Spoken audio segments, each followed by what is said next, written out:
I'm Mary Kathleen Mihuron. They call me Kathy in this valley. And we are here for Take Me Back, the interviews. This is a two-part event because we have Steve Joslin back. Joslin being one of our most historic families, and I'm thrilled to have him. But before we turn our attention to Steve, I wanted to tell you about something that happened yesterday because my mind is still completely blown. So the Take Me Back project has a mission to raise awareness of and money for people that want to showcase the history of the Mad River Valley. And that is, in large part our historical societies. There are 4 of them. But there are also other individuals and groups that want to do it as well. And we're going to try to raise awareness about and money for. So we created this book. I hope you can see it. It's called Take Me Back, An Anecdotal History of the Mad River Valley. It took 2 years to create. It is entirely contributions by photographers, writers, IT specialists, editors, all local people who pitched in to make it happen.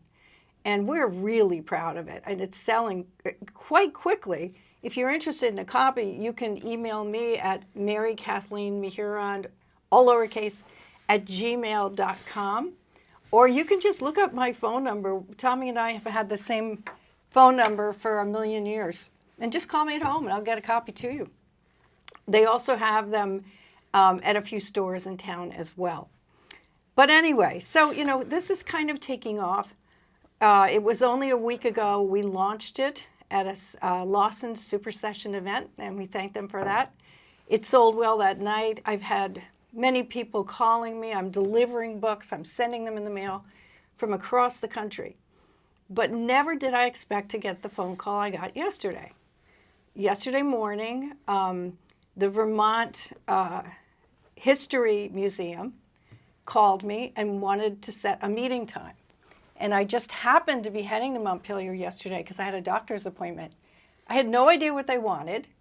I was extremely nervous and intimidated. But I showed up and I walked through the door and I didn't even find the man right away. I just wandered around taking in the history. It's a very impressive place. If you haven't been, you might want to go. Beautiful old oil paintings and photographs and displays of every kind of artifacts, including a catamount, a stuffed catamount that's on display. So I was just taking it in and just thinking, oh my gosh, how did I get here? What am I doing here? And it turned out, for all of you that contributed, I just want to thank you. So this is now going to be carried in the curated bookshop at the museum. And it's also going to the Vermont Historical Society in Barre to be displayed in their reading section and possibly showcased in their biannual newsletter.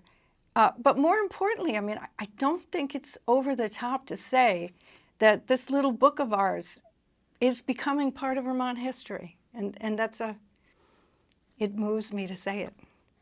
And what a perfect next day to come back and meet with Steve Joslin. I think we sort of both gave each other homework.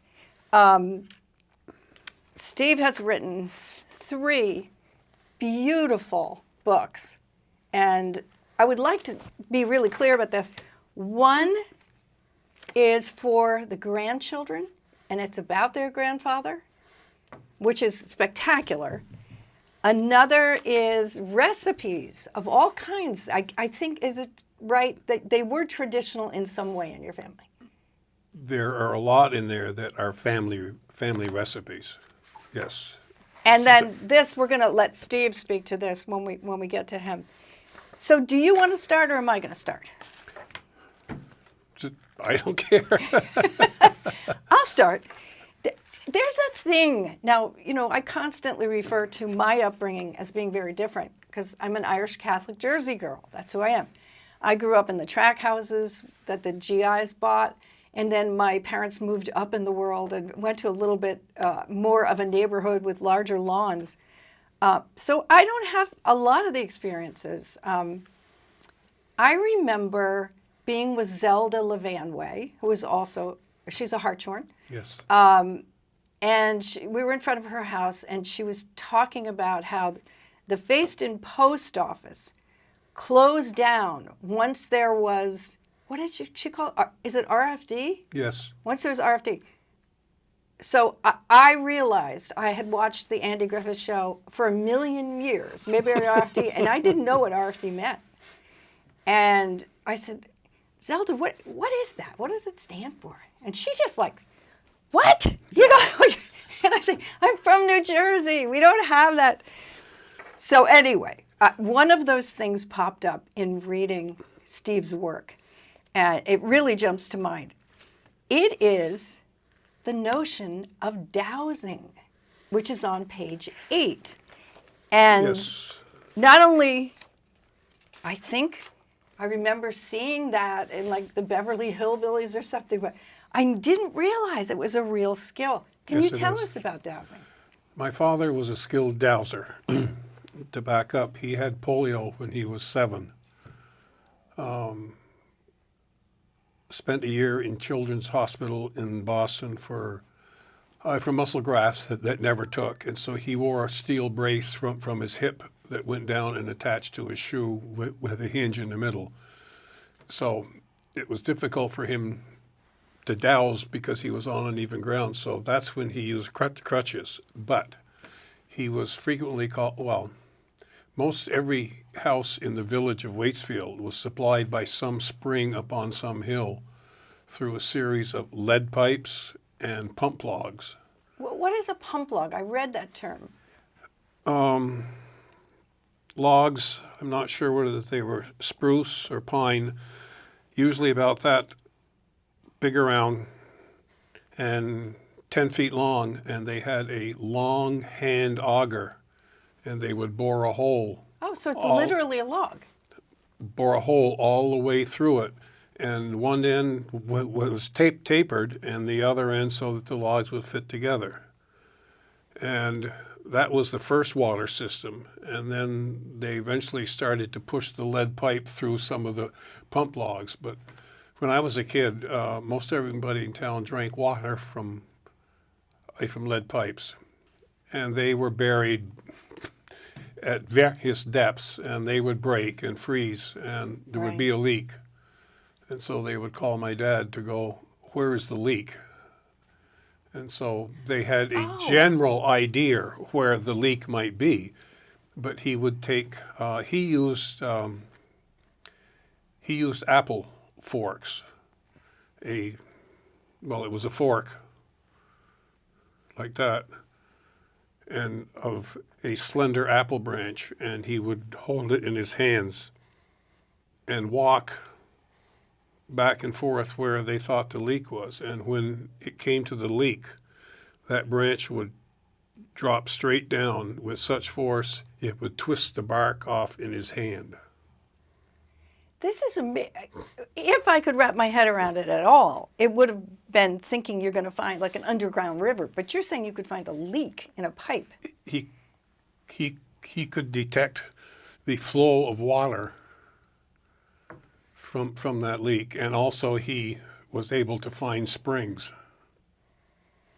Now, Steve, as we can consider this an authentic recording, I am going to jump off for a second so that I can turn my phone off, because I don't want it. It's like made a few ping sounds that I'm not happy with.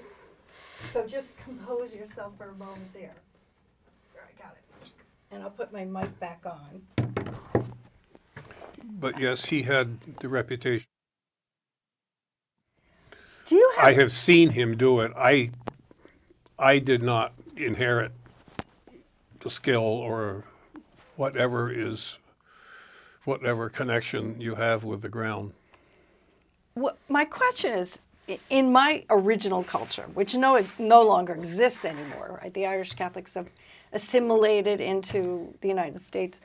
But in the culture, I remember in the neighborhood that there was a strong belief in the sixth sense. They called it the gift. Okay. And it was a problem because we were Catholic, and the nuns thought that was the devil's work. Yeah. So if we could put that aside for a minute, what do you think that power is? Do you have any idea? No, there's theories whether it's electrical, between the ground and the body, or whether it's spiritual. I don't know. There was a man who lived in Danville, Vermont, who was a very successful dowser, and nobody knew exactly why. There is a national dowsing society, but I watched my dad do it. So we don't know what it is, but we can guess it has to be, you're born with a certain combination of things. I think so, because I was hunting for a sewer line that ran out of my house and went somewhere, and I was sure that I found it until the excavator couldn't find it. So I don't have the skill. So you don't have I don't have the skill. whatever it is, you don't have Yeah, it. no, I don't. But it was neat to watch him. Cool. It was neat to watch him. But to see the bark being actually spun off from the apple branch. Well, it sounds pretty convincing. Well, when that branch goes down, and like I said, it twists the bark off in your hand. You got to believe what you're Yeah, seeing yeah. with your own eyes. Yeah. All right, so we're agreeing to sort of switch off in conversation, and you've brought some things you want to talk about. Well, I just was going through some stuff at home, and I found at least 3 prior articles from the Valley Reporters going back over the years of the origin of the Mad River polo team. And, That's right. You played polo. and there was only one of the 3 articles that was written by a contemporary, somebody who was there and who was part of it. The other 2 articles got a lot of hearsay. And so I just thought maybe that I would like to fill in the blanks. Please and do. to give it was in the summer of 1962, and the original group of men were primarily connected to Sugarbush. There was Damon Gadd and Jim Herman and Harlow Carpenter and Buddy Sherman. They were all in a different income class than the rest of us, but they evidently got bored and they wanted something to do in the summer, so they all had access to horses, and they ended up on the front lawn of the Alpine Inn. And I think Damon Gadd had played polo in Hawaii, but nobody else had ever. Mm-hmm. And so they were playing around on the front lawn of the Alpine Inn. For mallets, they had ski poles, and they taped and they taped styrofoam on the end of them to make like a club. And they had a soccer ball, and they each had an individual horse. Of course, in real polo games, they play three chuckers, and they use a fresh horse with each chucker. But these horses were being ridden the whole game, and they fooled around there for a couple of months, and then they wanted to have a game. They wanted to play somebody. So I don't have all the names, but they called me. They called Ann Day. And they called Joan Durkin, who worked at the Sugarbush Inn. And we all rode up to the Alpine Inn. And So they all knew you could ride. yeah. And we got our clubs and went out and started to play. And if I remember correctly, we beat them. I'm glad. And then it progressed. Eventually, they got indoor mallets and an indoor ball, but we still were riding just single mounts, and that's where my horse comes in. He was a former circus and parade horse. He was half Arabian and half quarter horse. Front half with the endurance and the brains of an Arabian and the ass end of a quarter horse that would go like hell. And I rode Western. Now, you don't ride Western saddle in polo games, but that's the only saddle I had. And so I rode Western. And Rex was, within a couple of games, he just followed the ball. I didn't have to steer him much. But I played until I went into the Army in '65. And when I came back from the Army in 2 years, they had gotten polo ponies, they had gotten pads and helmets and everything else, and it had gone so that I couldn't afford it. But Yeah. as a side note, Anday and Gary Kingsbury and I and a bunch of others, we usually rode in the 4th of July parade in Warren, Vermont. And we would ride all the way from here up to Warren and ride in the parade. And then I would come back and play in the polo game in the afternoon. And I came back one 4th of July, and the Alpine Inn was having a kids' horse show on the field across the road. Not across Route 100, Right. but across the drive. And when I came down, they asked me if I would have Rex do his tricks for the kids. So he would lie down and stuff, and I asked him to lie down, and he did. And then I would stand over him and ask him to get up, and he would get up and take me up with him in the saddle. Well, I stood over him and asked him to get up, and he didn't move. I asked him again, he didn't move. Third time, he didn't move. I stepped off from him, and he immediately got up, and the saddle fell right off on the ground. He had sensed that the rigging on the saddle had broken, and he was not going to get up. And you would get hurt. He wasn't going to let that happen. He wasn't Oh, going to gosh. let that happen. He must have been so smart. He was he was an amazing animal, very smart, trusting. I think he was the fastest horse on the polo field too. But How old were you when you got him, and how long did he live? so I got my pony when I was 8, and I got Rex when I think I was in the 8th grade. Mm-hmm. So you were And 14. 14, and so I was 26. Yeah, I was 26 when I came home from the Army, and I had to have him put down then. But Who took care of him while you were in the service? my brother and my mom. Yeah. He didn't get ridden really for 2 years while I was in the Army, and and his wind got broken. But he was an amazing animal, and we played, well, for 5 years. No, 3 years, 4 years. 4 years. That's a happy memory. But that was the way it began, but it just morphed, and so now it's a real team. But it began with just a bunch of hacks, and Anday and Joan Durkin and I. There had to have been some others that they called to play, but I can't remember their names. The polo field now is not far from my house, so I watch. Yeah, and they play in Shelburne all the time now too. So. But the one that I remember associated with that, and remember I only came in '87, was Arthur Williams. He was the one that he wrote one of the articles, and he was there and played, and so he was the one that had the actual knowledge, because he wrote an article for the Valley Reporter.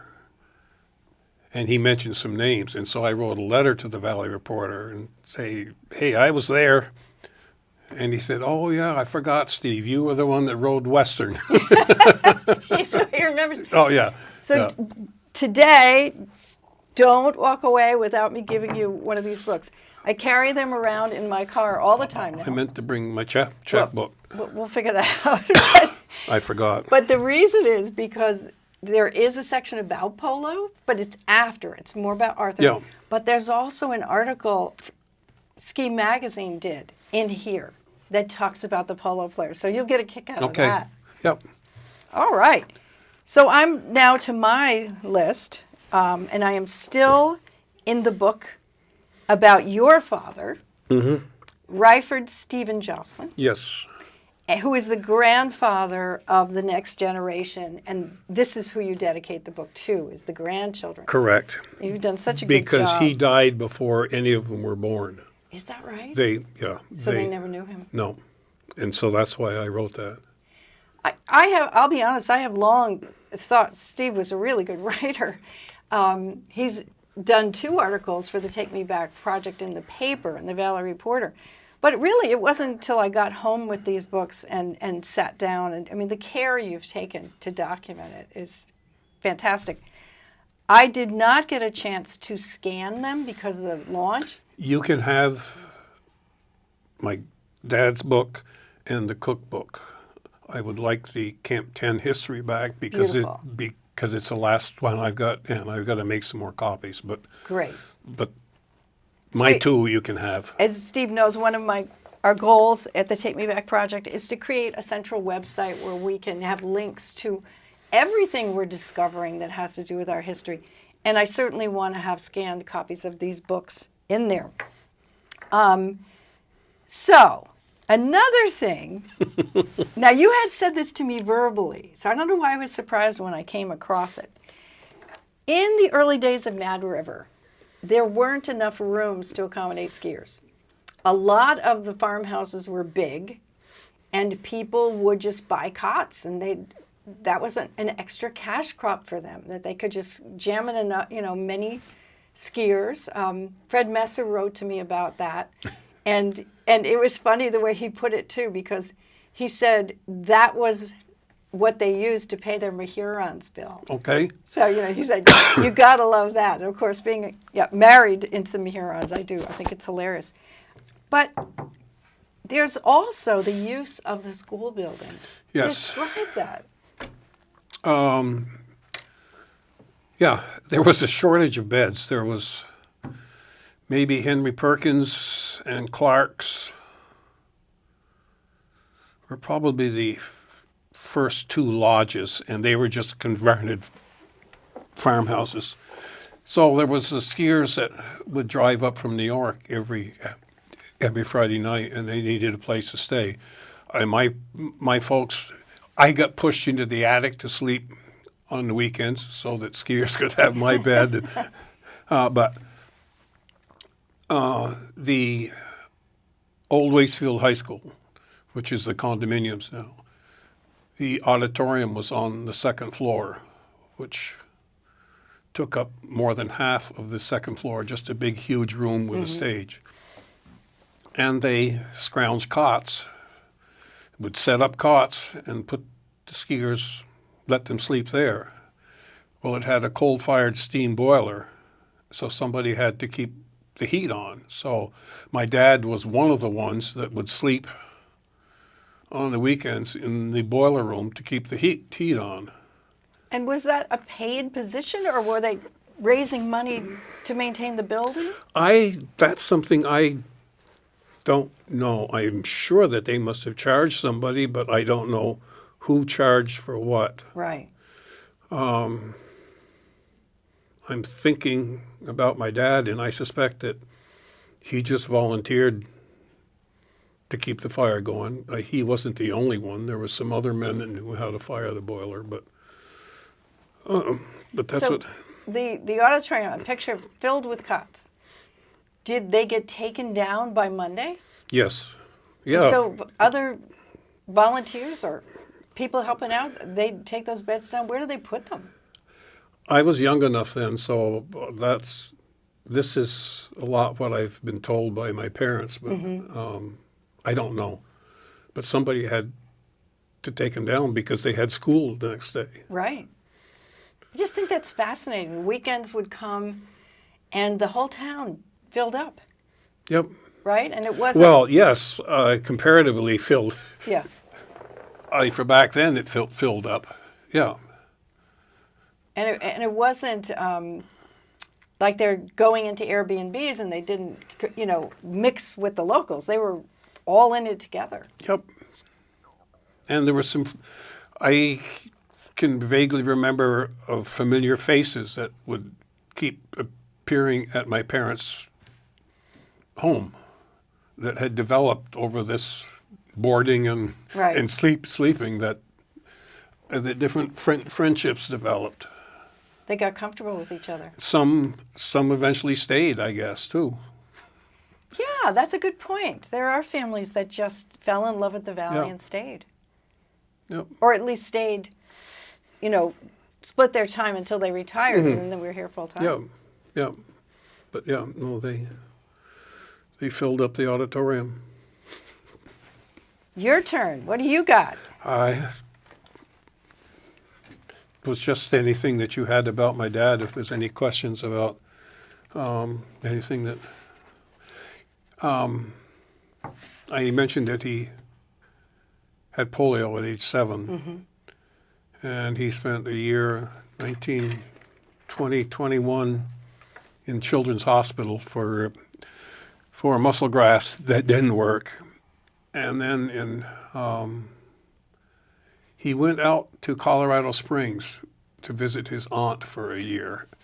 His aunt Emma was a school teacher in Colorado Springs, and I think my grandparents sent him out there to relieve my grandmother of, he was quite a burden.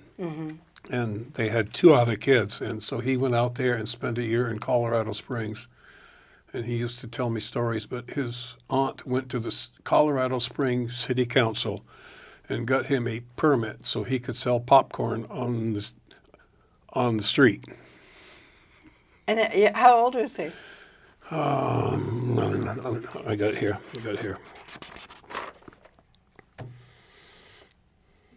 13, 14. So even a child, they were regulating the popcorn. Yeah. And then in 1930, he went to the von Hoffman Aircraft School in St. Louis, Missouri, to learn how to build airplanes. No kidding. And his brother, Fletcher, said that if Dad hadn't had polio, he would have been a pilot. And I've got some drawings of his at home of aircraft parts. And he came home and started to build an airplane. And he was going to power it with a Harley Davidson motorcycle motor. And his mother was not pleased. She was not thrilled. And luckily, the flood of 1938 cured his flight plans. But he had plans to build and fly an airplane. The flood because the equipment got flooded, or because The airplane, the airplane he was building. I have, in the dedication page, the children are listed, Yep. who Steve wrote this for, and I was very taken by what you say. He was handsome, he was funny, he was wise, he was kind, and he was clever. He was your grandfather. It's just making me choke up. And I think what got to me about it is I knew life couldn't have been easy for him, just given when he was born in such a rural community where so much is just plain hard work. Surviving is just plain hard work. And you would think a lot of people could get pretty grumpy. His sense of humor was, it kept him going. And I thank whomever that I got his sense of humor, because it has saved me. But he loved kids. Kids loved him. And people just stopped in at the woodworking shop just to talk to him and laugh. But he could build and fix anything. He had a unique trait of his mind was there. There was a direct connection from his mind to his hands, and he could see it, and he could make it, and it was just uncanny. But yeah, and he had a mastoid operation when he was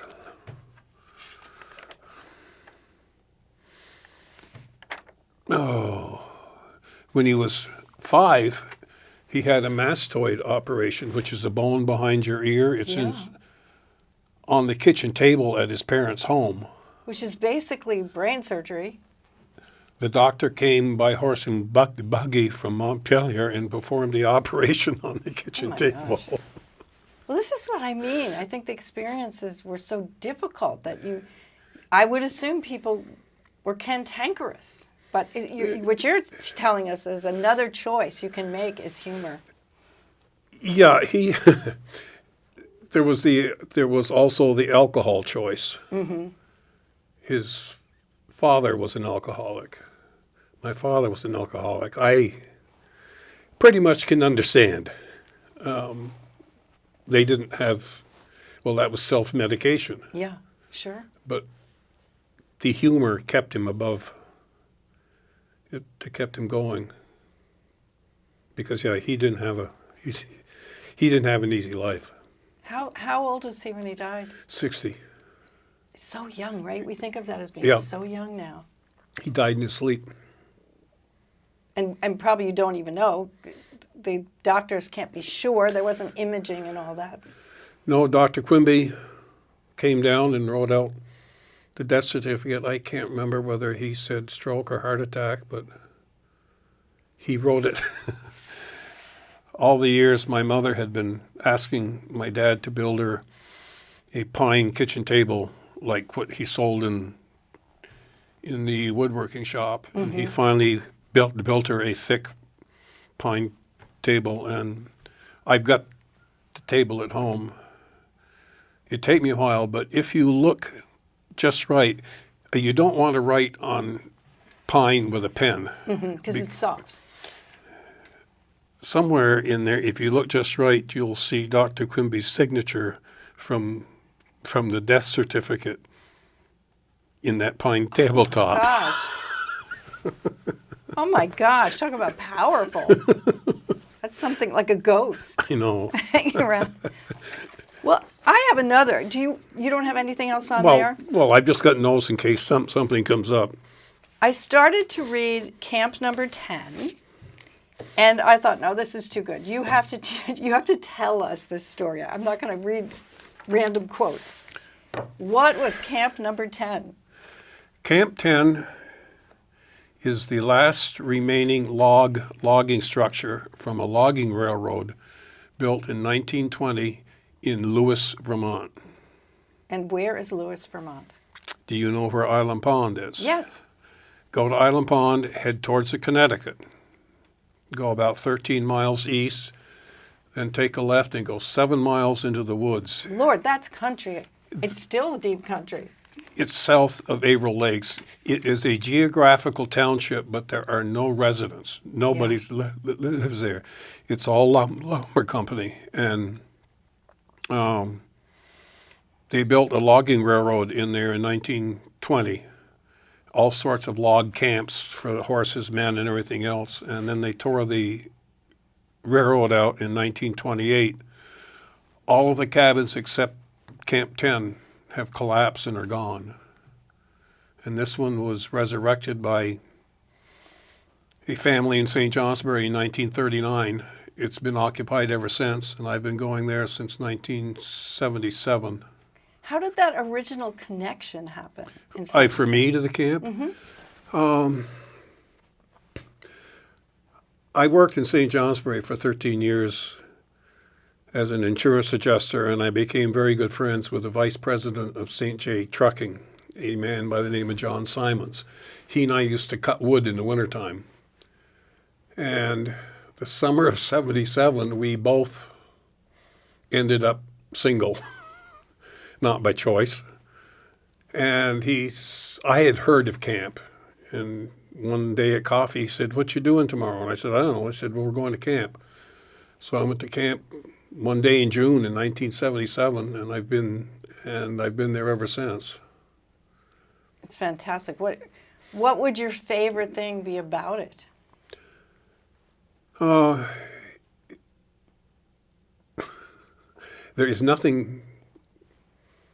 It's got gas lights, gas stove, wood heat, water from the brook, no electronic communications whatsoever. So I say that if I've got food, wine, and a book, then I'm perfectly happy to sit on this nice, well, I think there's a picture in here of the front porch, but sit on the front porch and just read.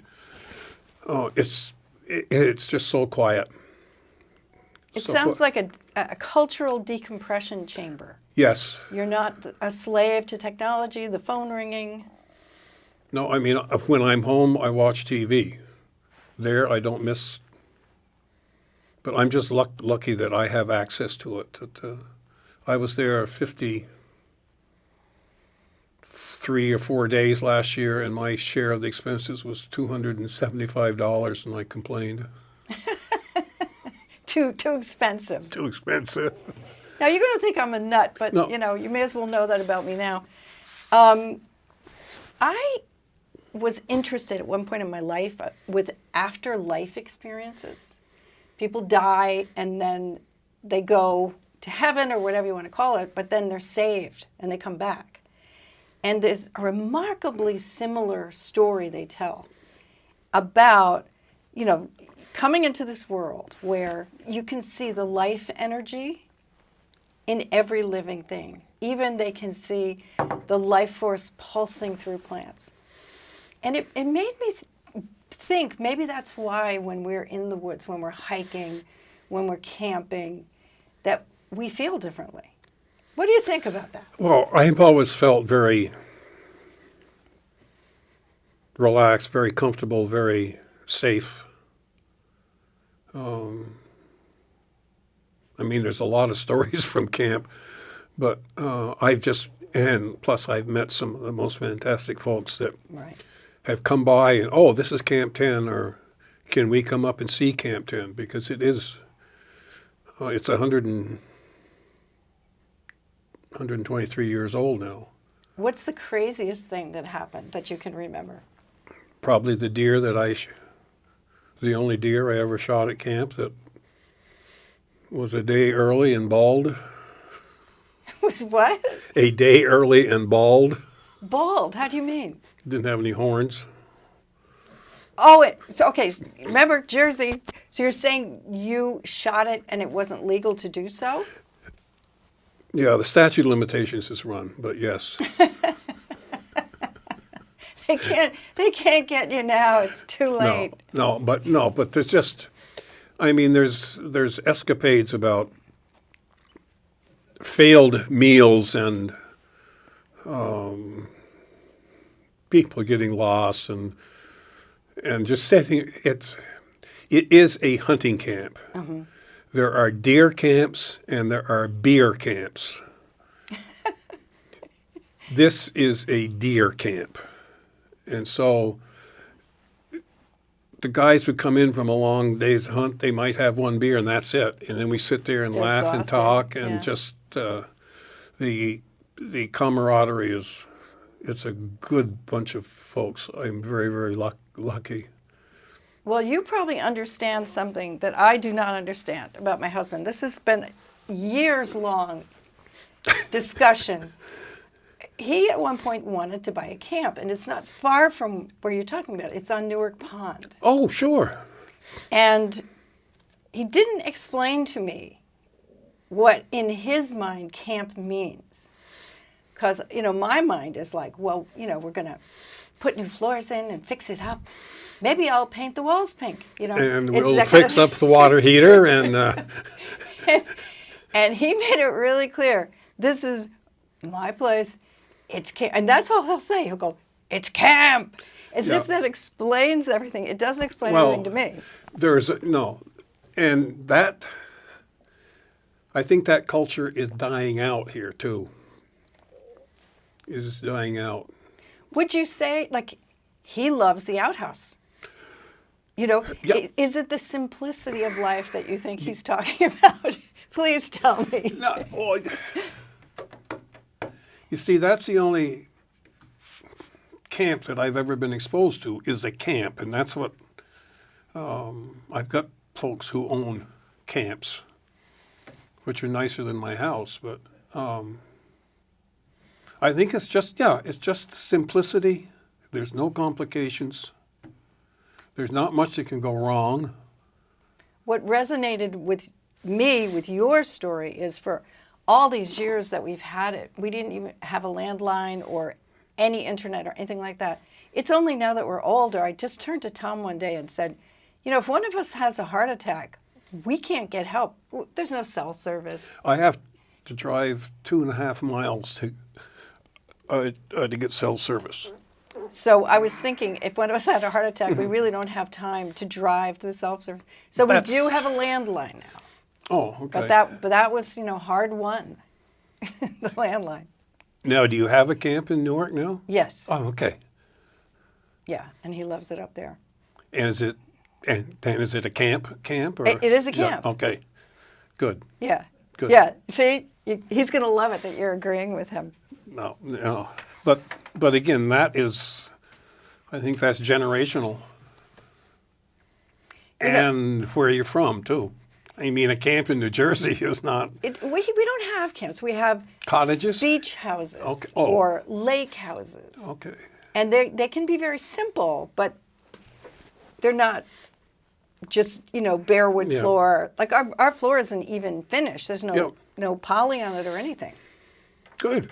It makes it easier to sweep. Oh, no, you're no help at all. It makes it easier to sweep.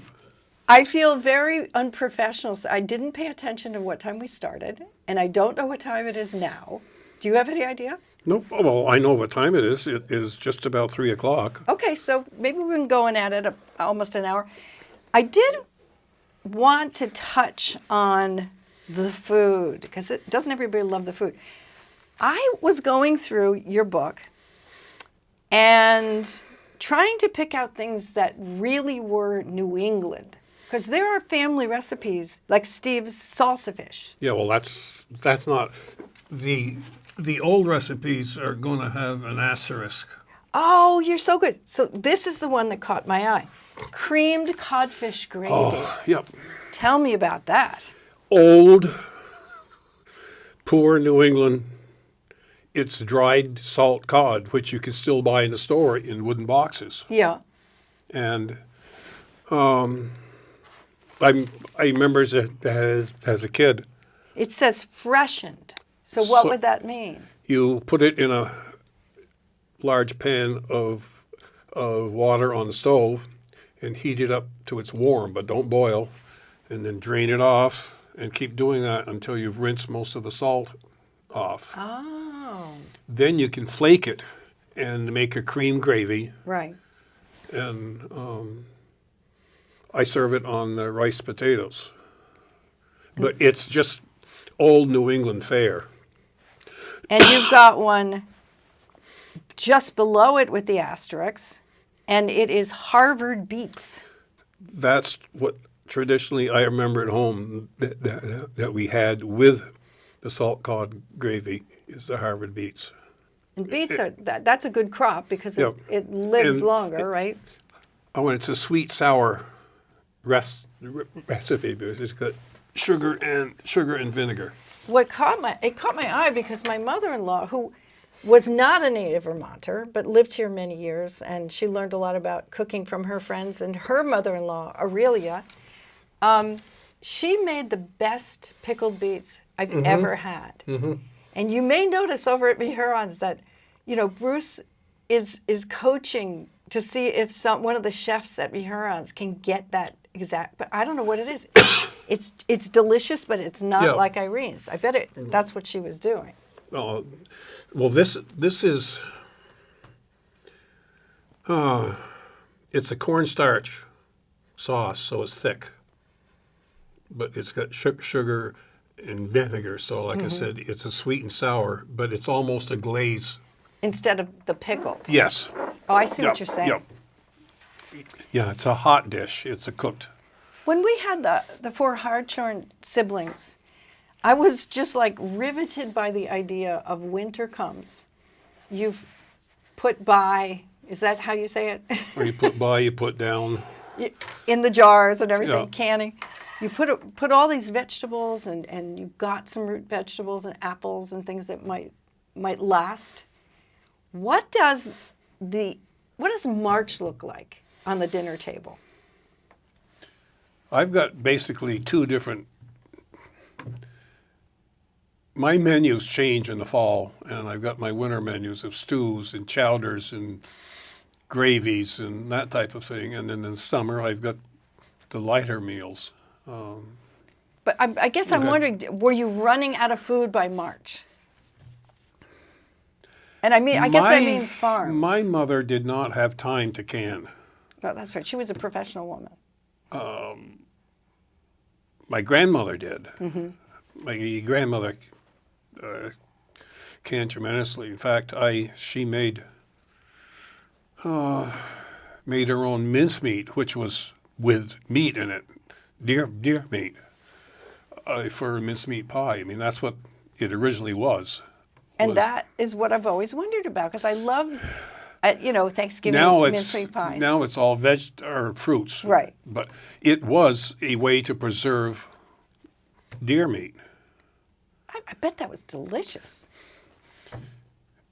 We got together with my grandparents' dole every Thanksgiving for 100 years. And eventually they both died, and I went down cellar in their house in Peterborough, New Hampshire, and found a jar of mincemeat over in a back corner on a shelf in a kind of a blue mason jar. Mm-hmm. And I took it. And this probably goes back 10 or 15 years, but my Uncle Don loved mincemeat pie. And that was my chore. One of my chores for Thanksgiving was to make the mincemeat pie. I made the pie that Thanksgiving from that jar of minced meat, Right. which was probably 40 to 50 years old. Oh my gosh. But it was still good? It was delicious. So the meat goes in there. Do apples or anything? Apples, yes. Apples and spices. So but- it's steeped for 40 years. It sat there in a canning jar, but that's where the name comes from, minced meat. Right. It was made with meat. Well, I don't think we're going to do better than that. I think we may call it. I have plans for Mr. Joslin. He's indulging me by writing, by talking about the past, and we certainly have enjoyed having him here for 2 episodes, and maybe he'll come back again. We're going to kind of drag other people in and see where this little show goes. If you want me back, I'm more than happy. I would love it. I would love it. We'll have to think of a theme maybe for next time. And you can keep those two. I appreciate it so much. I'm going to take this one back. All right. That is Take Me Back, the interviews, show 3, episode 3. And we will see you again really soon. Thanks.